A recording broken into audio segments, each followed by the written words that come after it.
Hello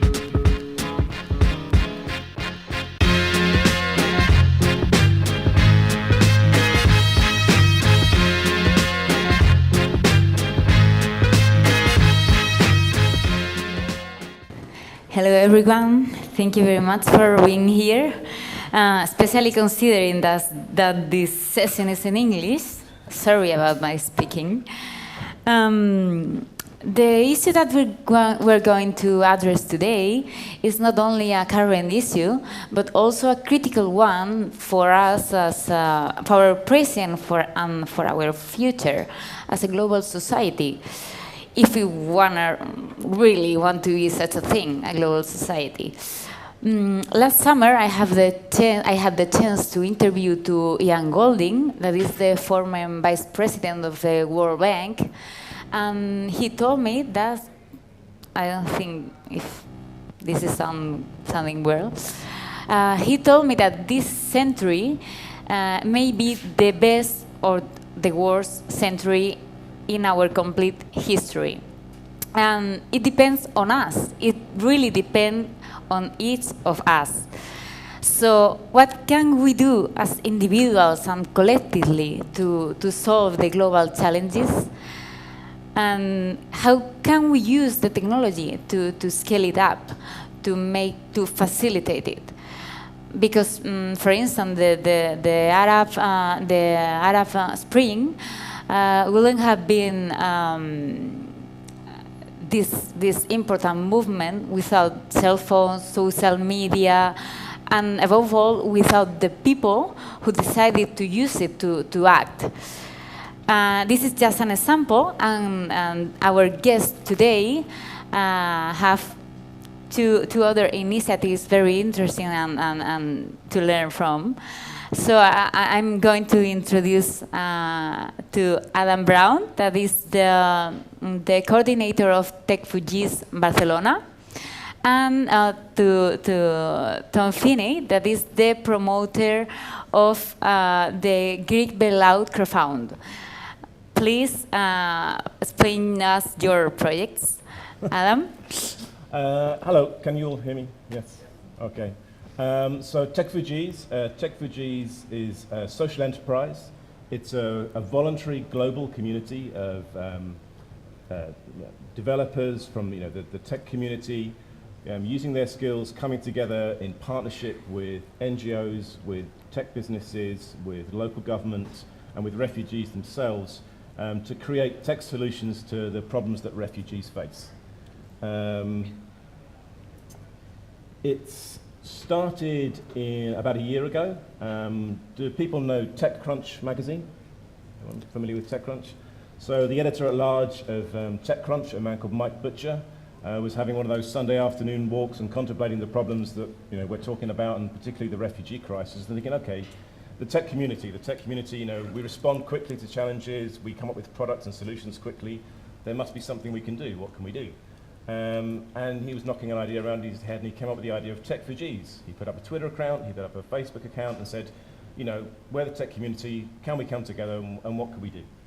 And it kind of exploded, and within a matter of weeks, there were a couple of hackathons in London. Within a few months, there were hackathons and events in Paris, in Brussels, in San Francisco. And I think now this year you're looking at it's a community of about 15,000 people globally, if you're thinking of everyone that's been involved in the hackathons. In Oslo recently there was like the 50th hack that's been put together. And it's, it continues to grow, and there's been this incredible sort of momentum around it. How does it function? It's like a voluntary global network. So if you think of a completely sort of a crowd-based organization, this is it. There are individual local chapters in each city. So there's one here in Barcelona, which we're setting up. They're in Brussels, they're in Dubai, they're in Istanbul. And each chapter is very different, and is trying to respond to the refugee problem in the local context. So for example, there's a chapter in Lebanon, which is obviously the problems they're dealing with there are very different to the problems that they were addressing in Oslo recently, which were more about integration and these kind of issues. The entire thing is completely voluntary. There's one person which is paid part-time, who's the COO, everyone else involved who's bringing it together, and there's a team in London which helps manage the chapters and bring us together, is entirely voluntary. Where partnerships are really, really important. The tech community can respond, but we need people that help define the problem space. So partnering with the NGOs, partnering with local government, and partnering with refugees themselves has been at the core of everything that we've been trying to do. And the idea is to just bring innovation, new ideas, and new thinking, and the things that the tech community is great at, into that kind of space where sometimes your innovation is lacking, and people can't respond to those problems so quickly. That's all I want to say about it right now. Maybe to specify what you're doing in Barcelona. Okay, so Barcelona, we're very new. So for the last couple of months, we've been trying to meet with NGOs locally and with the local authority, and mainly, of course, with representatives of the tech community and the tech businesses in Barcelona. Maybe speak a little bit slowly. Oh, I'm sorry. I apologise. I'm from London. I'm from East London, and I speak very quickly. So, we have noticed it.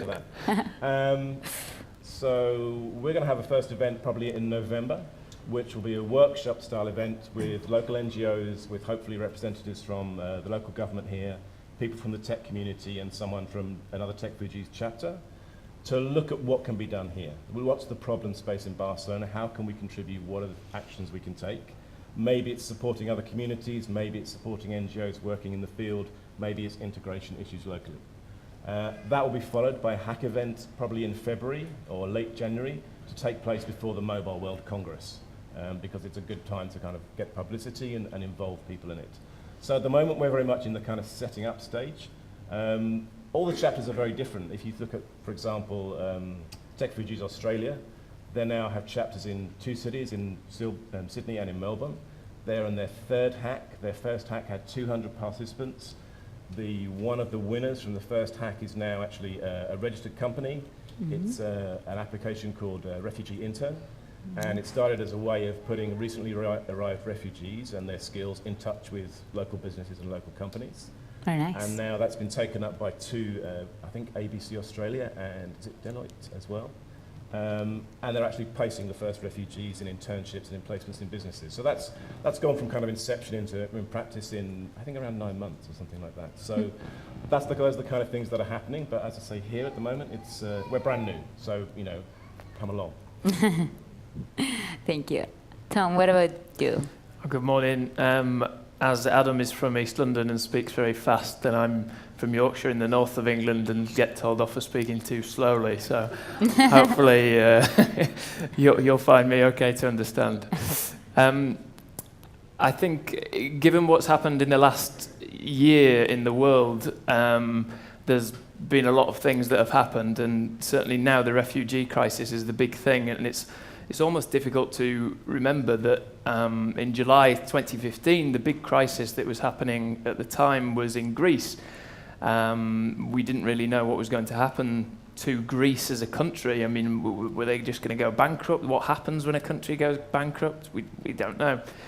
At that point, I had a similar sort of story where on a Sunday, I was sat at my dining table and was looking at this big number that Greece as a country needed to get to 1.6 billion euros, and thought, is there another way that we could maybe get this amount of money? Something that was really motivating me at the time was the fact that there was a narrative, a story in the news that it was Greek people's fault, that somehow, the old man that couldn't afford to get couldn't get his pension out of the bank, it was his fault. It was the young person who couldn't get a job, it was their fault. And I really disliked that idea, and part of the main point behind starting the Greek Crowdfund was actually to raise awareness. So, sat at my dining table, I decided to do something, and that was, as many of you will know about, is the Greek Crowdfund. What I did, and again, it's a similar story. I set up a Gmail account, I set up a Twitter account, I set up an Indiegogo account, and wrote a little bit and tweeted some journalists, and that was it. Often when people ask me, well, how did you do this? How did you do this? I list these things, and almost not as an idea of as a manual for how you can do it too, but actually just an idea of look how technology makes this so simple to do something very big very quickly now. For those of you that don't know what happened with the Greek Crowdfund, after I tweeted the journalist, then lots of people started writing about this, and people could donate or rather contribute a small amount of money to the campaign, and they would get a perk in return. So the one that was in the news the most was the feta and olive salad. You could also get a bottle of ouzo or a bottle of wine for slightly larger contributions as well. And for 5,000 euros, you could get a Greek holiday for 2 in Athens. This very quickly snowballed into something that, while I was trying to raise 1.6 billion euros, and I was a little way off in the end, it did get to almost 2 million euro, which was just phenomenal and something I could never have imagined. I made one small error though, and that was, for those of you that know anything about crowdfunding, you often have 2 options. You can have a fixed campaign, whereby if you don't make the total that you're going for, then nobody has to pay anything. Or you can have a flexible one where people can contribute, and whatever you get, then the project still goes ahead. I chose the fixed one. So unless I raised 1.6 billion, then nothing would happen. And this didn't seem like it would be a problem at the beginning, but it did after I got to 2 million euros. So what I did was start the campaign again, and slightly less successful this time, but I really did raise 290,000 euros on the second campaign. Now that money has gone towards, I've worked with a charity in Greece, and that money has gone towards employing 16 young Greek people in charities in Greece. And that's really happening. They're there now and they're working. They've, as of last month, the last update I got, they've now reached 30,000 people in Greece and impacted their lives in many different ways. So from something at my dining table, then we've now impacted 30,000 people across Greece. And that's where we are at the moment. Nice, amazing. I have tons of questions for you.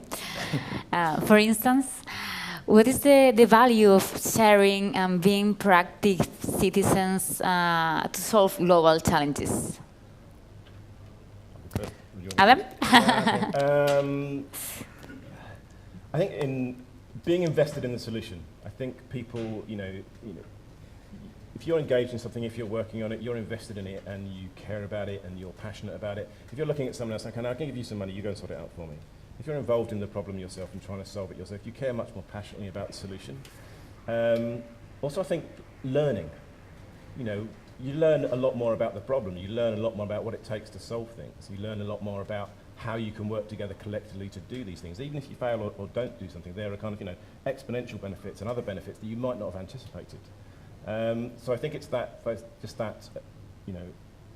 of overall benefit of going, this is a solution that I'm more likely to achieve because I care more about happening. I'm invested in it. Nice. I agree with that. I think something that I find really important in those things is having the big idea. I think there was a line that I'm not even sure I believed myself at the time, but it was that we've got this sorted. We're going to do this. We're going to get there. And I think with Tech4Gs, then you use a similar thing, that we're going to use technology and we're going to solve things. I think if you have this big idea that maybe we can change something, then people are a lot more likely to get involved and also believe in it. I was just talking to Adam before we started. I worked for a company called WeWork not so long ago, which is a shared workspace office. And one of the things that amazed me was that the CEO of this company would always say, "We are changing how people work." And I sat there and I thought, I'm quite cynical, and thought, I don't think they're really changing how people work. but people buy into an idea and they really want to get to that overall big thing in the sky, whatever that is. And I think if you've got a clear goal, then people can invest in that a lot more easily. I'll just follow up on that as well. Yeah. I think the other thing is a point Thom made about the narrative of the bailout. You know, people were saying, oh, it's the fault of the people, it's these people's fault. I think the kind of things like tech refugees, things like what Thom did, these kind of movements and these kind of actions, they're like a really important counter to that narrative. You know, the narrative we're sold at the moment is be afraid of refugees, be afraid of the foreigner. This is particularly in England at the moment. This is the narrative we're being sold. And you know, it's good to counter that in the media, and it's good to tell the other story, but it's even more powerful to stand up collectively and do something that's the absolute opposite of the narrative you're being sold. I think that's, you know, one of the really, really valuable things about it. It's like 15,000 people globally saying, and so we don't buy that. You know, that's not what we believe in. We're going to do something else. Yeah, there's a little bit of a rebel in every single one of you. And to be involved in that sort of rebellion and going against the status quo, I think is a really interesting thing to tap into in people. Do you have ideas of any other possibilities to solve global challenges today? Maybe surrounding your mind, next project? You're asking us to save the world. Okay. I think, I mean, I'm really interested in, local solutions, local economic solutions. I think there's an increasing ability for us to share information and share solutions and talk about, you know, globally the same problems in different cities and different locations and how we do them. And things like energy consumption and pollution and food waste and these kind of things, these are the kind of things that we can solve really effectively by working intelligently and collectively locally. Mm-hmm. You know, there's really interesting things happening in Barcelona and other cities around Europe about, you know, okay, instead of trying to address it with this kind of big global solution or a big national solution, what's the small scale things that we can implement together that actually amplified, you know, and put all together, make a big difference? I agree. Yeah, I think while it might not seem when I was an Englishman in London trying to help Greece, it might not seem like I would agree with that idea, but actually I think the important thing that Adam says there is that about breaking something down into chunks. If somebody had said to just me, can you bail out Greece, then no, I can't, and no individual here could. But if somebody says, would you like to buy a bottle of wine, and if you do as well, and we all do, then we can do something. I think it's that same sort of idea of something. I can think, yes, I can do that. I can solve that tiny piece of the puzzle.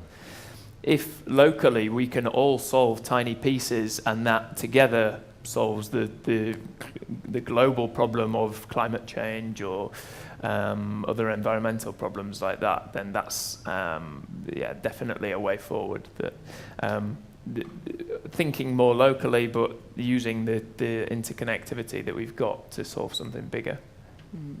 I think the question is, how do we move people from passive to participatory citizens, apart from bringing a bottle of wine? Well, funnily enough, I think that actually the bottle of wine thing is, it may seem like a joke, but there's an interesting thing there, and I think it's that over perhaps the last 30 years in this country, or Western countries really, people have become a little bit more selfish. And this isn't something that we can really get away from. Maybe somebody wants to think of an idea for how we can change that. But people are more selfish. And there are also, while we have this interconnectivity and we can connect to all these charities around the world, all that means is that there are more things fighting for our attention, fighting for our money. People would contact me whilst I was doing the Greek Crowdfund and say, there's people dying in Africa. Why don't you help Africa? And I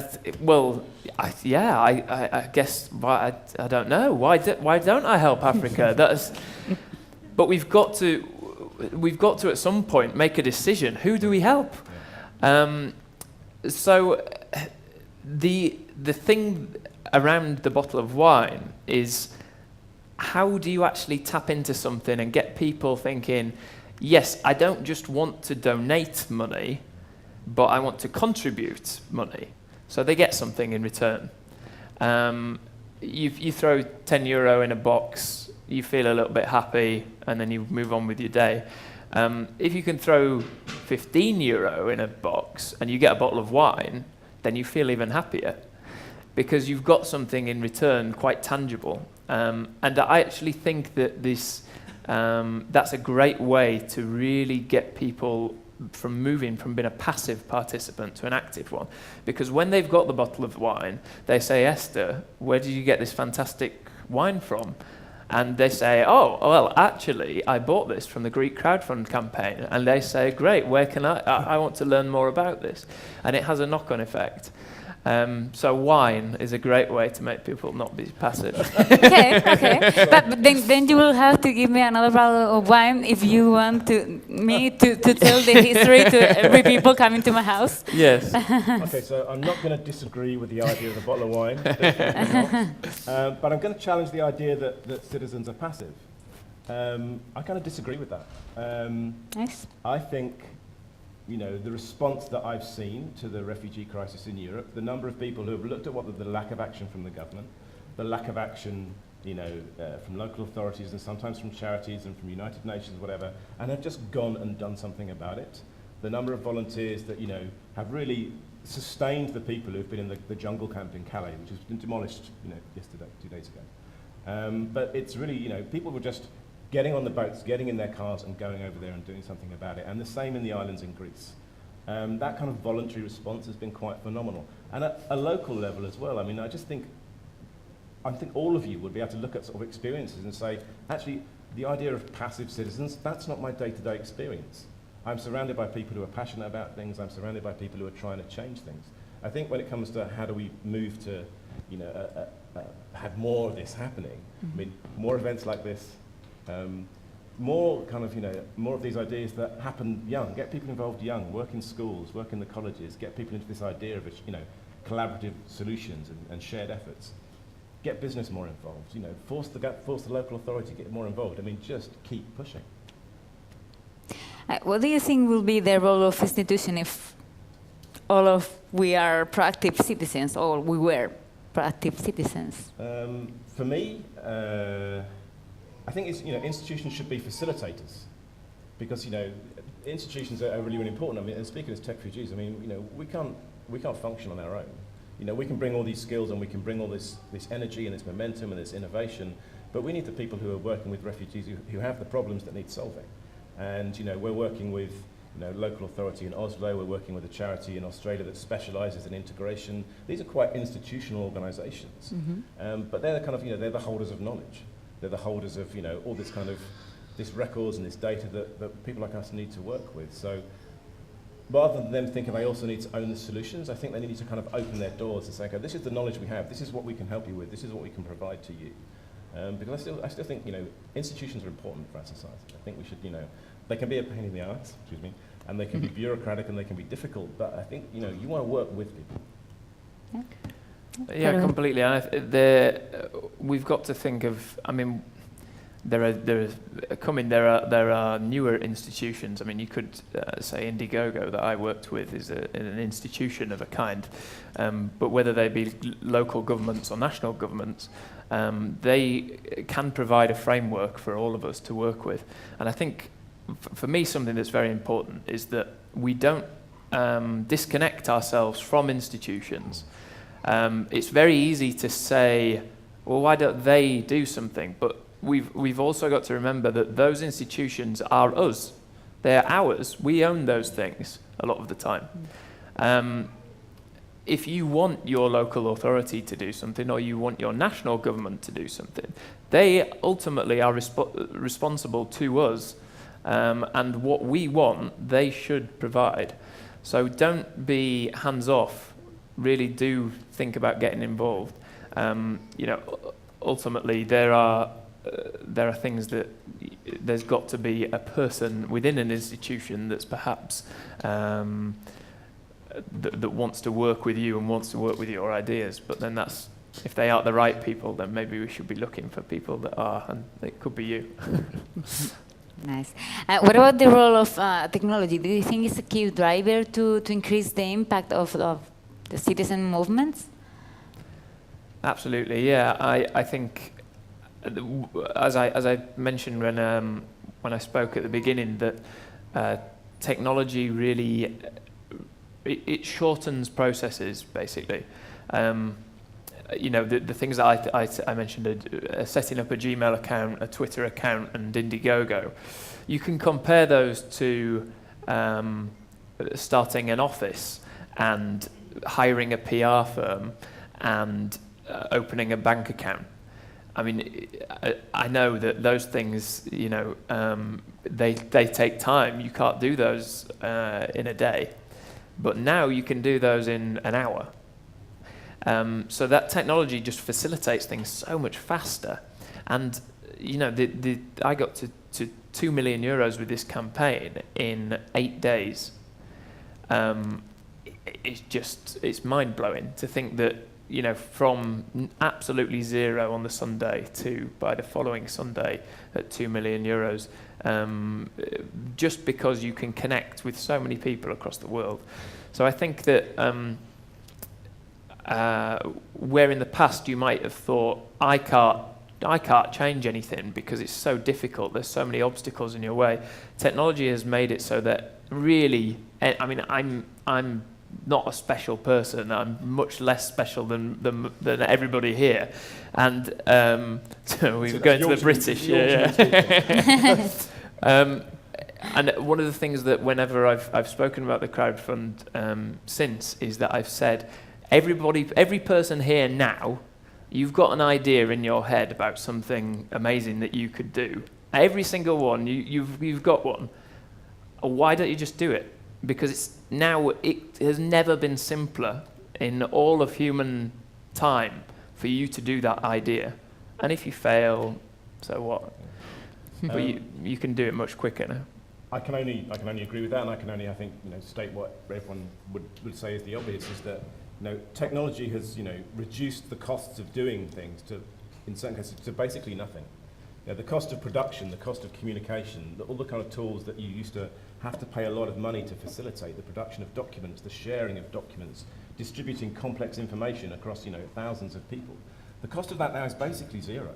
The tools cost you, you know, zero. There's so many things out there that are a freemium model or this. The most basic, you know, smartphone or whatever does so much that it's just reduced these costs to absolutely zero. And therefore what we see is that ability to scale and make things happen really, really quickly. The question is, I think one of the challenges, I mean, a couple of challenges. I mean, one is having made that initial action and get that momentum is sustaining it. Because technology can facilitate things, but it doesn't necessarily sustain it. You need that plan, you need people. You know, humans are still the best technology. You know, nothing really beats a person for any kind of job that you can think of. And the second thing I want to say about technology is, you know, this exponential change that we've seen. I mean, I'm relatively old. I didn't encounter the internet until I was 25, and that was in 1995, so we're going back quite a way here. My first web page was, you know, little tiled graphics and all that kind of thing. And the pace of change has been incredible. But technology is value neutral. And the kind of technology that we end up with, the platforms we end up with, and the way it's used is a reflection of, you know, our societies. It's a reflection of what drives our economy. It's a reflection of those dominant drivers and that dominant narrative that we've spoken about. And when you're looking at things like, for example, big data could be phenomenal. It could do all kinds of things. But it also could be incredibly oppressive, you know, because we have corporations and governments that are looking to, you know, capture that data and exploit that data in ways that aren't necessarily beneficial to us all. So, you know, code, microchips, they have no moral value. It's kind of really up to us to think about, okay, look at this potential. How do we use it? How are we going to make the best use of it? Interesting. So, after giving you the voice to ask, I'm gonna ask one question. Sorry. If you could go back, would you change something? Which learnings do you have from your experience? For me, the obvious one is that I would have not done the campaign fixed funding at the beginning. But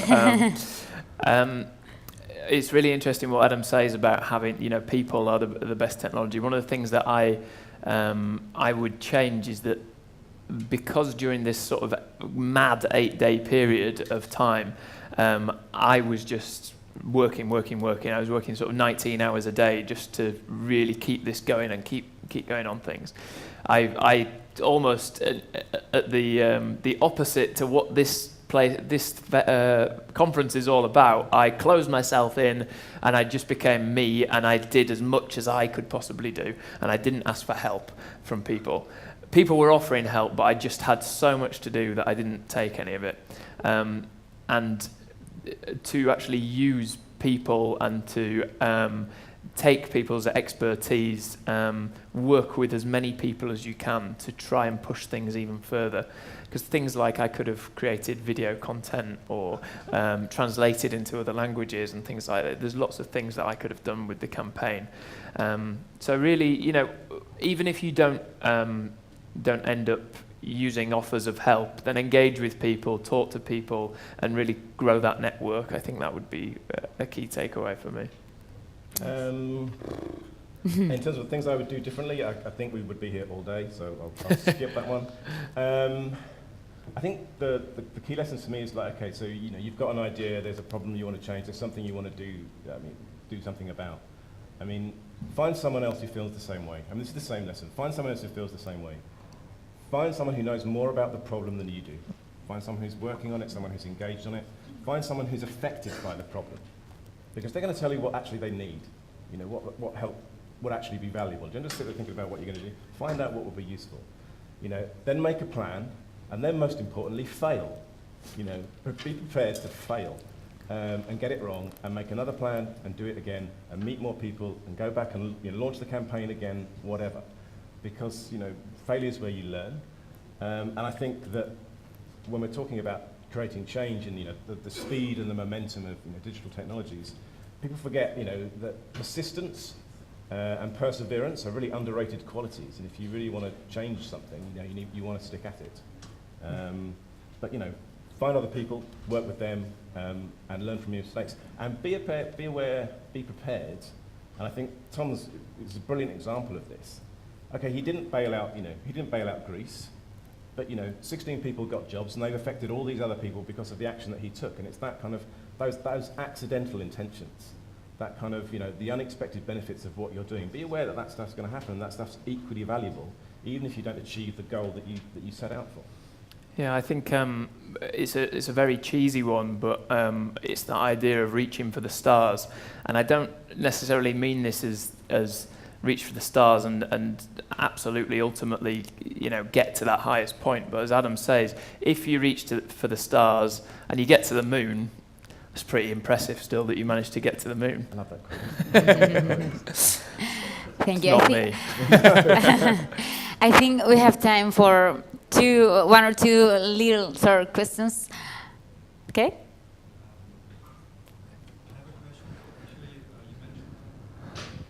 Thank you. So Thom, you mentioned that you were working a lot of hours and investing a lot of time. So actually, question could be for both of you. You have a really amazing proposals here. How do you coordinate that with your day job, with your social life, with all the things that you would like to do? I mean, it's nice to be motivated, to want to change things, but on the other hand, you also have other things that you have to do. So how do you cope with that? Thank you. Yeah, I think during that period of time there was no social life. But I did say to Adam, on the day that this all kicked off with the Greek Crowdfund, I actually started a new job. And I was late for my first day at work because I was on BBC Radio.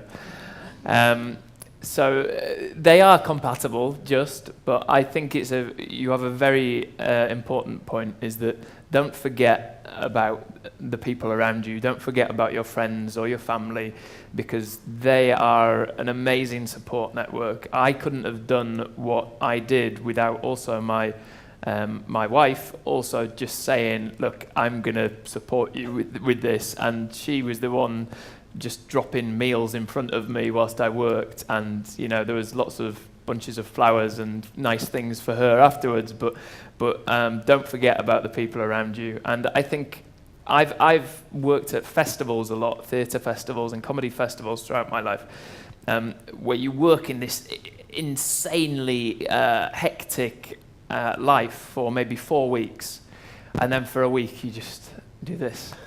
And I quite enjoy that way of working, but make sure that you do this every now and again, because otherwise you'll burn out. I'll try and give 2 more practical. First of all, just say, okay, I can give this 3 hours a week. Those 3 hours are going to be an hour and a half on a Wednesday afternoon and an hour and a half on a Thursday evening, and that's when I'm going to do it, and I'm always going to do it, and I'm going to do it every week. And with that other person you're working with, get them to commit to the same, and that's incredibly helpful, just knowing that that time you're going to do it, and the other person's going to be online, and you're going to think about it and work on it then. And the other thing is, like, okay, the challenge of jobs and those other responsibilities, and this is the same as what Thom said, bring those people on board. I mean, for example, businesses, say, okay, give me some time to do this, give other people in our organisation time to work on this project. It's great PR for you. Talk about your corporate social responsibilities, talk about what your business is giving back to the community by letting us have 4 hours a week or an afternoon a week to work on this project or to work with this NGO. Just, try and bring people into it, rather than thinking, it's like with the institutional thing, rather than thinking as a barrier, thinking about, okay, how can I make this work? Absolutely. It's just to add there, you remember that these places that you work, that they're not just a business, but there's people in there as well, and those people are usually nice people, I like to think. And on my second day at work, then they allowed me to just take off the afternoon and use their offices, because they wanted to show the offices that they were in. And it's a little bit cynical in some ways, but the people will help you, and businesses like to get involved in good things. Okay, people from the organization say that we don't have more time. So thank you very much for coming. Thank you, Adam. Thank you, Thom. And thank you for the Wizard team for organizing this amazing event.